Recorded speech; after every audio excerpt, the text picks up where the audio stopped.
നെല്ല് സംഭരണത്തിൽ മില്ലുടമകളുമായി ഇനിയും ചർച്ചയ്ക്ക് തയ്യാറാണെന്ന മന്ത്രി GR അനിൽ. കർഷകരെയും സർക്കാരിനെയും തെറ്റിക്കാൻ ഗൂഢശ്രമം നടക്കുന്നു.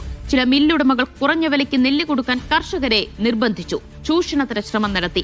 അതുകൊണ്ടാണ് സർക്കാർ ഇടപെട്ടത്.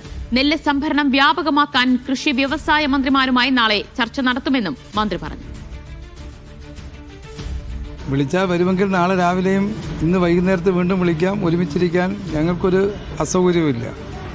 ഞങ്ങൾക്കുള്ള ഒറ്റ ലക്ഷ്യം കൃഷിക്കാർ ഉൽപ്പാദിപ്പിച്ച നെല്ല് എത്രയും വേഗത്തിൽ കളത്തിൽ നിന്ന് എടുക്കണമെന്ന് തന്നെയാണ്. 30 രൂപ ഗവൺമെൻറ് നെല്ലിന് പ്രഖ്യാപിച്ചിരിക്കുമ്പോൾ കൃഷിക്കാരന് വേറെ മറ്റൊരു മാർഗവുമില്ലാതെ കൃഷിക്കാരൻ കൊയ്ത നെല്ല് സൂക്ഷിക്കാൻ ഇടമില്ലാത്തതുകൊണ്ട് കിട്ടുന്ന വിലയ്ക്ക് കൊടുക്കാനുള്ള ഒരു സാഹചര്യം സൃഷ്ടിച്ച് അതിനെ ചൂഷണം ചെയ്യുന്ന നിലപാടാണ് ഇത്തരം മില്ലുകൾ ചെയ്തത്. അതുകൊണ്ടാണ് ഗവൺമെൻറ് നേരിട്ടിറങ്ങിയത്. കർഷകനെ സഹായിക്കുകയാണ് ഗവൺമെൻറ്റിൻ്റെ ഒന്നാമത്തെ കടമ. ആ കടമ നിർവഹിക്കും. 2, നെല്ല് സംഭരണത്തിൽ സഹകരിക്കാവുന്ന മില്ലുകളുമായി ചർച്ച നടത്തി. ഷിജോ കുര്യൻ വിവരങ്ങൾ നൽകും. ഷിജോ, നെല്ല് സംഭരണത്തിലെ പ്രതിസന്ധിക്ക് കാരണം മില്ലുടമകളാണെന്ന് ആവർത്തിക്കുകയാണോ മന്ത്രി?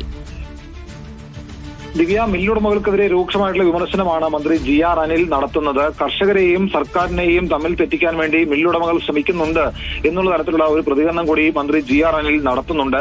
നെല്ല് സംഭരണത്തിൽ ഉണ്ടായിട്ടുള്ള പ്രതിസന്ധി പരിഹരിക്കാൻ വേണ്ടിയിട്ടുള്ള ഊർജിതമായിട്ടുള്ള ശ്രമങ്ങൾ സർക്കാർ തലത്തിൽ നടന്നു വരികയാണ്. അതുമായി ബന്ധപ്പെട്ടുകൊണ്ട് ഇനിയും വേണമെങ്കിലും മില്ലുടമകളുമായിട്ട് ചർച്ചയ്ക്ക് തയ്യാറാണ് എന്നുള്ള കാര്യമാണ് മന്ത്രി GR അനിൽ പറയുന്നത്. ഇന്നോ നാളെയോ അവർ തയ്യാറായാൽ ചർച്ച നടത്താമെന്നും മന്ത്രി GR അനിൽ പറഞ്ഞിട്ടുണ്ട്.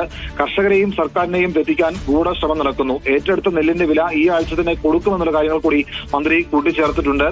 ചില മില്ലുടമകൾ കുറഞ്ഞ വിലയ്ക്ക് നെല്ല് കൊടുക്കാൻ കർഷകരെ നിർബന്ധിച്ച് കർഷകരെ ചൂഷണം ചെയ്യാൻ ചില മില്ലുടമകൾ ശ്രമിക്കുന്നുണ്ട് എന്നുള്ള ഒരു വിമർശനം കൂടിയാണ് മന്ത്രി നടത്തിയിട്ടുള്ളത്. എന്തായാലും ആലപ്പുഴയിൽ നിന്ന് ബാക്കി സംഭരിക്കാനുള്ള നെല്ലുകൾ പൂർണ്ണമായിട്ട് ഉടൻ തന്നെ സംഭരിക്കുമെന്നുള്ള കാര്യങ്ങൾ പറഞ്ഞിട്ടുണ്ട്. നിലവിൽ ഇന്നലെ 24 ലോഡ് നെല്ല് ആലപ്പുഴയിൽ നിന്ന് എടുത്തു. തൃശ്ശൂരിൽ നിന്നും പാലക്കാട് നിന്നും നെല്ല് സംഭരണം ആരംഭിച്ചിട്ടുണ്ട് എന്നുള്ള കാര്യങ്ങൾ കൂടി മന്ത്രി പറഞ്ഞിട്ടുണ്ട്. എന്തായാലും മില്ലുടമകൾക്കെതിരെ രൂക്ഷമായിട്ടുള്ള വിമർശനമാണ് മന്ത്രി ഷിജോ കുര്യനാണ് വിവരങ്ങൾ നൽകിയത്.